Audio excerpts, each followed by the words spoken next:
नमस्कार। जय सिया राम। सिया राम मैं सब जग जानी, करहूं प्रणाम जोरी जुग पानी। तो चलिए एक बार फिर हम प्रस्तुत हैं रामलला पर केंद्रित अपनी विशेष प्रस्तुति को लेकर। और प्रभु श्री राम जन आस्था का केंद्र है।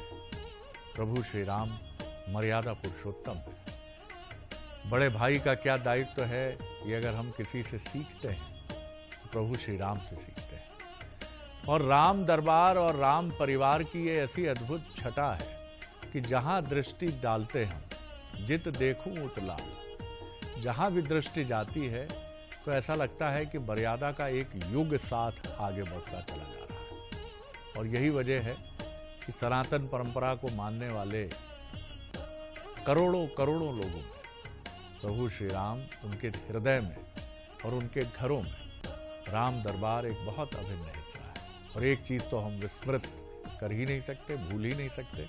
वो क्या है? वो है रामचरित मानस, रामायण। तो प्रभु श्री राम पर केंद्रित इस विशिष्ट प्रस्तुति में आगे का सफर हमारे साथ तय करिए। अयोध्या भी चलिए, कुछ विशिष्ट मेहमानों से भी चर्चा करेंगे और प्रभु श्री राम की चर्चा भी होगी। जय सिया राम। लला वो राम लला, अवध की प्यारे राम लला, जगत के प्यारे राम लला, प्यारे प्यारे राम लला। राम की सदी, राम का साथ, ये हमारी विशिष्ट प्रस्तुति है जिसका नाम हमने ये रखा है। और आरंभ करते हैं इस क्रम को। 22 जनवरी को अयोध्या नगरी में राम लला की प्राण प्रतिष्ठा होनी है। जैसे जैसे ये तिथि, ये तारीख नजदीक आ रही है, लोगों में उत्साह भी बढ़ता जा रहा है।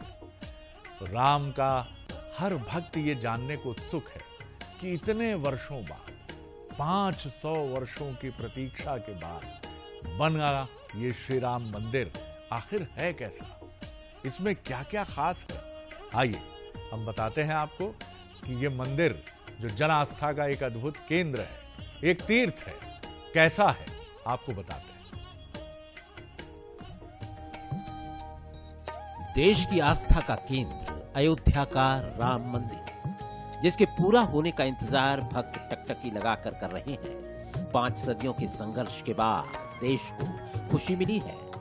करीब 2.5 एकड़ में बन रहा भव्य राम मंदिर, यदि इसमें परिक्रमा पथ भी जोड़ दिया जाए तो ये पूरा परिसर 8 एकड़ का हो जाता है। मंदिर को परंपरागत नागर शैली में तैयार किया जा रहा है। ये मंदिर 3 मंजिला होगा और इसकी ऊंचाई 161 फीट होगी। पूर्व से पश्चिम की लंबाई 380 फीट, चौड़ाई 250 फीट होगी। मंदिर की हर मंजिल की ऊंचाई 20 फीट होगी। राम मंदिर में कुल 392 खंभे और 44 द्वार होंगे। मंदिर परिसर में राम मंदिर के अलावा 6 और मंदिर बनाए जाएंगे। प्रथम तल पर श्री राम दरबार होगा, साथ ही नृत्य मंडप, रंग मंडप, सभा मंडप, प्रार्थना मंडप, कीर्तन मंडप होंगे। खंभों, दीवारों में देवी देवताओं की मूर्तियां उकेरी जा रही हैं। मंदिर में प्रवेश पूर्व दिशा से 32 सीढ़ियां चढ़कर होगा। दिव्यांगजनों और बुजुर्गों के लिए रैंप, लिफ्ट की व्यवस्था।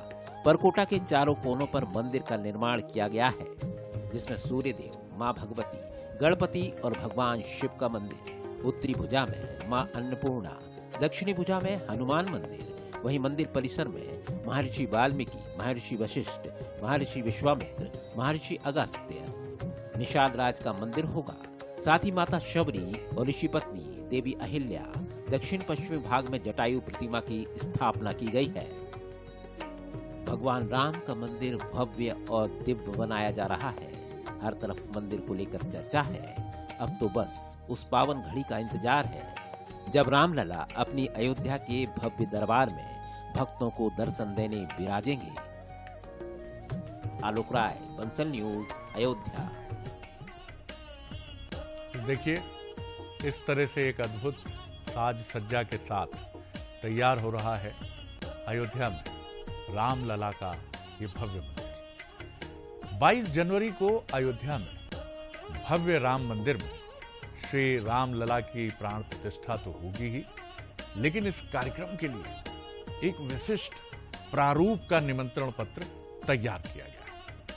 हम आपको उस निमंत्रण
जय श्री राम, बस यही गूंज चारों तरफ अयोध्या और देश के उन हिस्सों से है जहां प्रभु श्री राम के लिए एक अद्भुत आस्था का भाव अनादिकाल से है।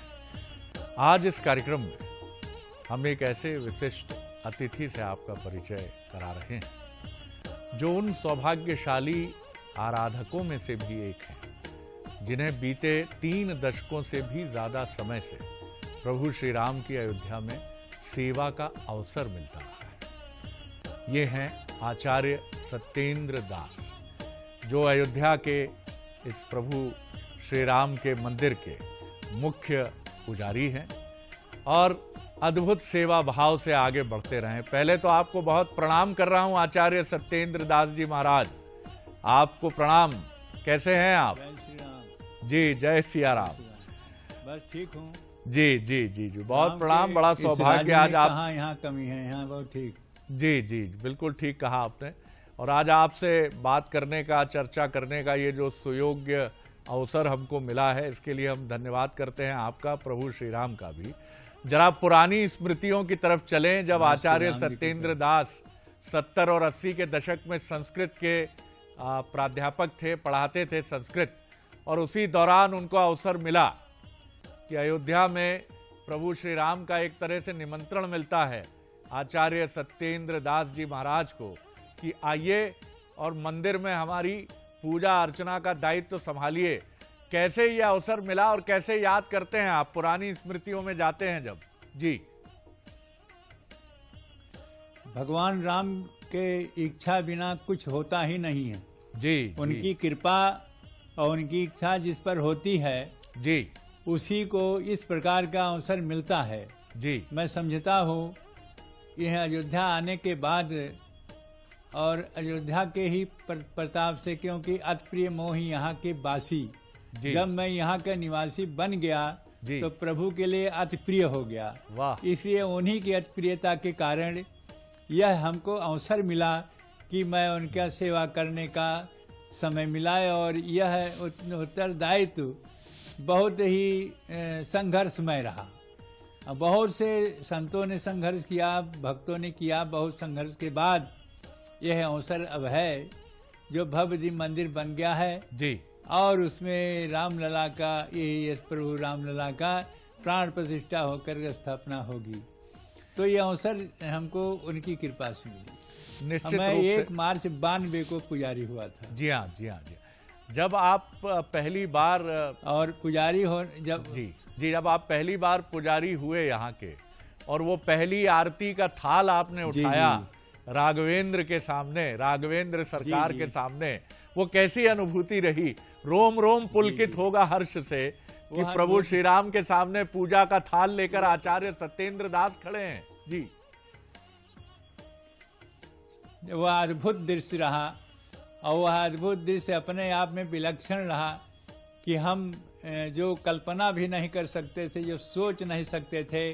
लेकिन प्रभु के कृपा से जब उनकी आरती उतारने का हमको समय मिला तो मैं इतना आनंदित हुआ, इतना गदगद हो गए कि मैं अपने आप को भूल गया। तो इस प्रकार से प्रभु का वो कृपा रही। जब उनके आरती करने का प्रथम दिन का समय मिला तो वह अपने आप में विलक्षण अद्भुत रहा है। और यही मैं सोचा कि आखिर इस प्रकार से अनायास ही इतने लोग हैं, बहुत से विद्वान हैं, बहुत से संत हैं, और हमको ही क्यों मुख्य पुजारी के लिए यह चुना गया, यह भी हमको आश्चर्य लगा। लेकिन मैं समझता हूँ कि यह जब प्रभु राम लला की कृपा जिस पर होती है, जहाँ पर कृपा राम के होई ता पर कृपा करें सब कोई, तो उन्हीं की कृपा से यह हमें उत्तरदायित्व मिला। और इतने दिनों तक तमाम समस्याएं हुई। जब वहाँ विवादित ढांचा में रामलला थे, जिसे तथाकथित बाबरी मस्जिद कही जाती, तो हमने पूजा शुरू किया। और 6 दिसंबर 92 को गिरने के बाद यही रामलला त्रिपाल में आ गए। और त्रिपाल में आने से जो समस्या रही प्रकृति का, वह भी झेलना पड़ा। लेकिन आत्मबल कभी क्षीण नहीं हुआ, क्योंकि भगवान रामलला की कृपा थी। और उसी आत्मबल से अपने उत्तरदायित्व का निर्वाह करते रहे और आज तक कर रहे हैं। वाह वाह, प्रणाम कर रहे हैं आपको। ये हमको जरा बताइए कि आप इतने 30 वर्षों से अधिक की यात्रा के साक्षी हैं अयोध्या में प्रभु श्री राम की पूजा अर्चना के। इस दौरान साधु संतों के आप जैसे मुखर व्यक्तित्व के धनी जितने भी हमारे धर्माचार्य रहे हैं, उनके योगदान को कभी विस्मृत नहीं किया जा सकता, क्योंकि वो नींव के पत्थर रहे। वो कभी श्रेय के भूखे नहीं थे। वो हमेशा यही कहते थे कि हम तो पर्दे के पीछे हैं, जो भी प्रयास हो रहे हैं, प्रयास करने वालों को प्रणाम है।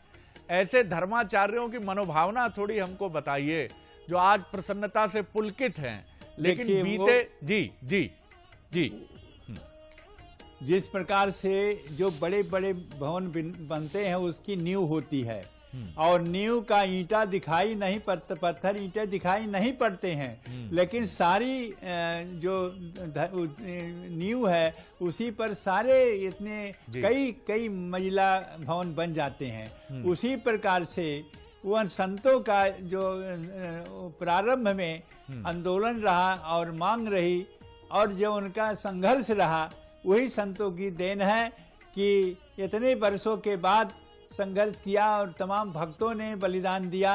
तमाम ऐसे लोग हमारे सामने ही जो घटनाएं हुई और कार सेवकों के ऊपर गोली चलाई गई, सब मारे गए, और इस तरह का जो व्यवस्था रही वह बहुत ही दर्दनाक रही। फिर भी भगवान रामलला की कृपा से वह उत्तरदायित्व मिला, और उन संतों का आशीर्वाद है, उनके भावनाएं थी यहाँ जुड़ी हुई, और जिनके जो बलिदान हुए हैं उन बलिदानियों का आशीर्वाद रहा, जो मैं अपने आत्म बल से इतने दिनों तक उस 28 वर्ष तक त्रिपाल में रहे रामलला, और वो तमाम वातावरण रहा। जैसे वर्षा होती थी तभी परेशानी, ठंडी पड़ती थी तभी परेशानी, और उसी प्रकार से वर्षा और गर्मी सभी में परेशानियां रही। यहाँ का दायित्व जो था वो रिसीवर के ऊपर था, और रिसीवर से जब कोई चीज समस्या आती थी, जब मांग करते थे तो कहते थे ये बिना कोर्ट के नहीं होता, और सब कोर्ट के माध्यम से होगा। इसीलिए जब कभी कभी तिरपाल फट जाते थे और वर्षा समय में उसकी परेशानी होती थी, तो भी वो कोर्ट के ही माध्यम से उसका समाधान होता था। तो इस तरह से समाधान हुआ। जो मांग करते थे रामलला की पूजा अर्चना भोग राग, उसमें भी कटौती होते थे। वो तो भगवान की कृपा रही, उस समय हम अध्यापक रहे और संस्कृत विद्यालय में पढ़ाते रहे, इसलिए हमको पैसे मिलते थे। जो कमी पड़ती थी रामलला की भोग राग में, उसको मैं अपने पैसे से पूर्ति करते हुए 28 वर्षों तक रामलला की सेवा करने का हुआ, लेकिन कभी भी आत्मबल क्षीण नहीं हुआ। और यह निश्चित है कि चक्रवर्ती परिवर्तन दे सुखानी चे दुखानी चे, चक्र के समान सुख और दुख आते जाते हैं। वह निश्चित है कि वह समय आएगा जब भगवान रामलला अपने भव्य दिव्य मंदिर में विराजमान होंगे। ऐसा आत्मबल रहा, उसी आत्मबल की के बल से ही हम अभी तक पूजा करते रामलला का चले आ रहे हैं। वाह, बहुत सुंदर बात आपने कही। एक आचार्य जी, एक हर शहर का, खासतौर से जहाँ आध्यात्मिक रंग है, उस शहर की अपनी एक छटा होती है। जैसे बनारस में बनारसी रंग की बात की जाती है। आचार्य रामचंद्र मिश्र ने भी अपने एक निबंध में कहा है कि अब समझू में आवा यही है बनारसी रंग। वैसे ही अयोध्या का भी एक रंग होगा, जैसे हमारी उज्जैनी मध्य प्रदेश में है, इसका एक रंग है। थोड़ा अयोध्या के बारे में बताइए, किस तरह यहाँ के निवासी पुलकित रहते हैं, आनंदित रहते हैं। आपका तो दूसरा घर ही है अयोध्या। देखिए, यह राममय है, इतना समझिए कि राममय है। हमारे शास्त्रों में ही है कि अयोध्या नाम नगरी तत्आश्रित लोक वृषुता मनुना मानवेंद्र या पुरी निर्मिता। स्वयं इस नगरी को मनु ने बनवाया, और मनु लाए कहाँ से, क्या लाए? तब विष्णु बैकुंठ से दीन अयोध्या आन मनु लाए महिलोक में सिरपत कर तन जान। साक्षात परमात्मा का स्वरूप ही है अयोध्या। जो अयोध्या स्वरूप ही है, उसके अंग प्रत्यंग सभी राममय, उनके अयोध्या पूरी राममय है, क्योंकि उनका शरीर ही अयोध्या है। और रामो विग्रहवान धर्म, प्रभु राम धर्म के साक्षात स्वरूप हैं। वो विग्रह जो उनका राम का है, वो धर्म का है। और उनके चरित्र में, उनके राज्य में जो वर्णन होता है, वो अपने आप में विलक्षण है। सब नर करहीं परस्पर प्रीति, चलई सो धर्म सुनई श्रुत नीति। बैर न कर काहू सन कोई, बैर न कर काहू सन कोई, राम प्रताप विस्मता खोई। यहाँ देखें कि इतना विवाद हुआ, लेकिन अयोध्या में कभी नहीं सुने होंगे कि हिंदू और मुसलमानों के बीच में कुछ विवाद हुआ। और उसी प्रकार से जैसे हिंदू समर्पित रहे, वैसे मुसलमान भी यहाँ रामलला के समर्पित रहे। बाहरी लोग जो कुछ भी करते हो, लेकिन अयोध्या के क्षेत्र में जिस प्रकार का वातावरण रहा, वो अपने आप में अद्भुत। और इसको शिक्षा के दृष्टि से लोगों को समझना चाहिए कि इतना विवाद होने के बाद भी रामलला अयोध्या शांत रही, और राममय है अयोध्या। और राममय भगवान स्वयं कहते हैं, जन्मभूमि मम पुरी सुहावन, उत्तर दिश में सरयू पावन हुए, बगल में सरयू बह रही है उत्तर दिशा में अयोध्या के। तो यह अद्भुत दृश्य है, अद्भुत दृश्य रहा। अद्भुत दृश्य भी में अब अधिक से अधिक अद्भुत समस्या और अधिक से अधिक वह दृश्य दिखाई दे रही है, जो भगवान रामलला जिस दिन अपने भव्य मंदिर में विराजमान होंगे, वो अपने आप में आएगा। यह ऐसा समझा जाएगा, राम राज बैठे त्रैलोका, हर्षित भय गए सब शोका। वो रामलला जब विराजमान हो जाएंगे, तो सारे शोक, सारे संशय और सब कुछ मिट जाएगा। बहुत सुंदर बात आपने कही। राम के निकट रह के कोई इच्छा तो रही नहीं जाती मन में, क्योंकि सारी इच्छाएं राम में ही समा जाती हैं, क्योंकि सब वो पूर्ण ही कर देते हैं। फिर भी क्या मन में ये साध है आपके कि आगे भी अगर ईश्वर अवसर देते हैं, तो आपका जो स्थान विशिष्ट है वो तो हमेशा रहेगा ही, और रामलला के दर्शन और पूजा अर्चना का तो आपका अधिकार हमेशा से है, उसको तो कोई वापस ले नहीं सकता है। लेकिन अब नई पीढ़ी भी तैयार है, तो 22 जनवरी के लिए क्या कार्यक्रम आपका है? क्या 22 जनवरी को भी पूजा की थाली उठाकर एक बार अद्भुत भव्य मंदिर में प्रभु श्री राम की पूजा अर्चना का एक मन में तो ध्येय होगा ही आपके? देखिए, वह समय जो है, इस वर्ष का जो रामलला के वो 22 जनवरी का दिन है, वो अपने आप में विलक्षण है, अद्भुत है, और सबसे बड़ा कठिन भी है। क्योंकि इसमें स्वयं प्रधानमंत्री जी आ रहे हैं, मुख्यमंत्री जी हैं, और श्री मोहन भागवत जी आ रहे हैं, राज्यपाल आ रहे हैं। ये सबके आगमन उस दिन गर्भगृह में होगा, जहां रामलला स्थापित होंगे। हमें भी इस प्रकार से आशा है कि उस दिन भी हमको प्रथम दिन यह अवसर जरूर मिलेगा कि हम थाल लेकर के उस नवीन प्रतिमा जो स्थापित होगी, उसका दर्शन और उसका आरती करने का अवसर मिले, ऐसा मुझे आशा है। क्योंकि यह भी है कि एक तृण भी भगवान की इच्छा बिना नहीं हिल सकती।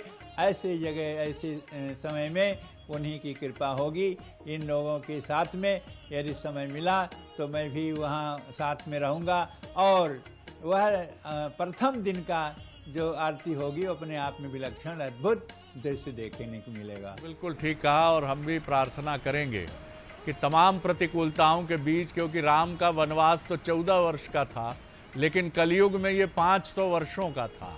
कभी ये रामलला टेंट में थे और टेंट फट जाता था, और मौसम की तमाम प्रतिकूलता।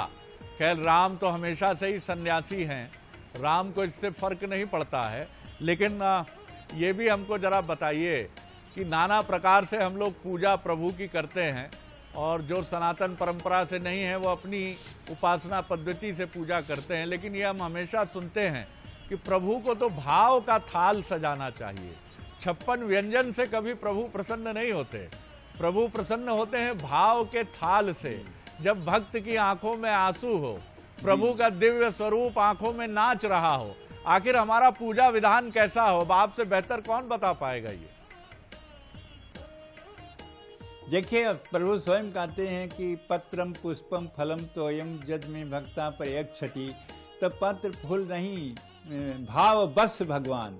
भगवान स्वयं कहते हैं हम भक्त पराधीनम, और मैं भक्त के अधीन हूँ, और मैं जिस प्रकार से भक्त मुझे जो भी दे, जहाँ रखे, जैसे रखे, जिस परिस्थिति में रखे, वो सारी परिस्थितियों की जिम्मेदारी उस भक्त की होती है, उस पुजारी की होती है। इसलिए उसी प्रकार से मैं समझता था कि हमारी जिम्मेदारी, जब कभी कभी परेशानियां होती थी तो हमको स्वयं कष्ट होता था कि हाँ प्रभु तो वो तो अंतर्यामी सब कुछ जानते ही हैं, लेकिन कष्ट होता था कि हमारे प्रभु भीज रहे हैं, हमारे प्रभु गर्मी में पड़े हैं, हमारे प्रभु ठंडी में हैं। ये सारी परेशानियां जो होती थी, यह दर्द अब हमको होता था कि हम उसको कर नहीं सकते थे, कि इतना प्रतिबंध था।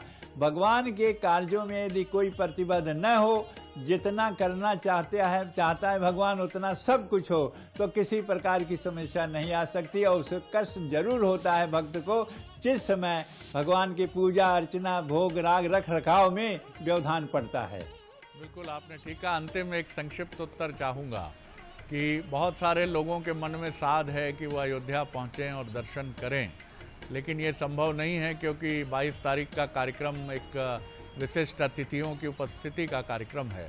तो आप भक्तों से क्या कहेंगे कि वो अपने टेलीविज़न पर, अपने कंप्यूटर पर, अपने मोबाइल पर बहुत शांत चित्त होकर प्रभु के दर्शन करें, और प्रभु और भगत के बीच में, भक्तों के बीच में कोई बाधा नहीं है। टेलीविज़न पर भी वो उतने ही प्रसन्न होंगे अगर भाव से आप उनके दर्शन करेंगे। जी, पहले हमारे ऋषि महर्षियों के एक अंतर में एक नेत्र होते थे जी, और उस अभ्यंतर नेत्र से प्रभु का दर्शन करते थे। ये बाह्य चमत्कार नहीं था, नहीं इसकी जो कोई भी चीज जो आज वर्तमान में है, टीवी है, ये जितनी कार्यक्रम है जो जिसे हम देख सकते हैं, सुन सकते हैं और उसकी आकलन कर सकते हैं, वो पहले ऋषि महर्षि में भाव बस रहा, और अपने अंदर में ही अपने उनको दर्शन कर लेते थे कि अंतर्यामी प्रभु होते हैं, और अंतर्यामी के रूप में उनका दर्शन करते थे। अब तो मैं यही कहूँगा कि अयोध्या उस समय भीड़ भाड़ में बहुत लोग आएंगे, और जिसके लिए यद्यपि अयोध्या पूर्णतया यह सुसज्जित है कि जो भी आएंगे उनके रख रखाव, उनके रहने के, उनके भोजन की, उनकी सुरक्षा की सारी व्यवस्था की गई है। फिर भी इतनी भीड़ होगी कि उसको संभालने में बड़ा मुश्किल होगा, उनको स्वयं कठिनाई होगी। इसलिए प्रभु का दर्शन यही टेलीविज़न से और अन्य साधनों से वहीं बैठे अपने घर में देखें। और जैसा माननीय प्रधानमंत्री जी ने कहा है कि 22 तारीख को सभी देशवासी अपने घर में, अपने द्वार पर दीप जल प्रज्वलित करें, जिससे सारे अयोध्या के समान ही पूरे देश यह दीपमय हो जाए और दीप उत्सव के रूप में मनाया जाए। इस प्रकार से राममय हो और दीपमय हो, ऐसी आशा करता हूँ, और सारे देशवासी इसी रूप में उसका स्वागत करेंगे अयोध्या के दीपमालाओं के साथ। यही हमारे संदेह है सभी को, और इसी संदेह के साथ में भगवान राम की कृपा बनी रहे और सबको आनंद मिले। बड़ा आनंद आया आपसे चर्चा करके। प्रणाम कर रहा हूँ आपको हृदय से, क्योंकि आपके माध्यम से हमने एक तरह से जय श्री राम, प्रभु श्री राम के दर्शन ही कर लिए, और उनकी आरती को सजाते हुए आचार्य राघवेंद्र जी को देखा हमने, और भक्ति भाव में डूबे हुए आचार्य राघवेंद्र जी को हमने देख लिया। तो बहुत प्रणाम आपको, बहुत धन्यवाद। तो ये थे आचार्य सत्येंद्र दास जी महाराज, जिनका कहना है कि फिर अवसर मिलता है, क्योंकि लगभग 3 दशकों से 30 वर्षों से लगभग पूजा का थाल प्रभु श्री राम के लिए सजाते आ रहे हैं, पूजा अर्चना करते आ रहे हैं। और बहुत संतों का सुयोग है जो नींव के पत्थर हैं, ऐसा भी कहते हैं सत्येंद्र दास जी। और फिर अवसर मिलेगा तो आगे भी ये परंपरा जारी रखेंगे। और 22 जनवरी को उन्हें विश्वास है कि उस दिन भी पूजा विधान में वो अवश्य अपनी भागीदारी प्रभु की कृपा से सुनिश्चित करेंगे। इसके साथ ही अब इस कार्यक्रम को हम यहीं विराम देते हैं। फिर आपसे मुलाकात होगी शुक्रवार को, और लगातार बने रहिए, इस कार्यक्रम को निरंतर देखते रहिए और प्रभु श्री राम के चरित्र और स्वरूप पर भी निगाह रखिए हमेशा, उसको भी आत्मसात करते रहिए, क्योंकि प्रभु की भक्ति का मतलब ये भी है कि उनके विचार और उनके आदर्शों का जितना हो सके अपने भीतर समन्वय करें। तो अनुमति दीजिए, प्रणाम, जय सिया राम। लला वो राम लला, अवध की प्यारे राम लला, जगत के प्यारे राम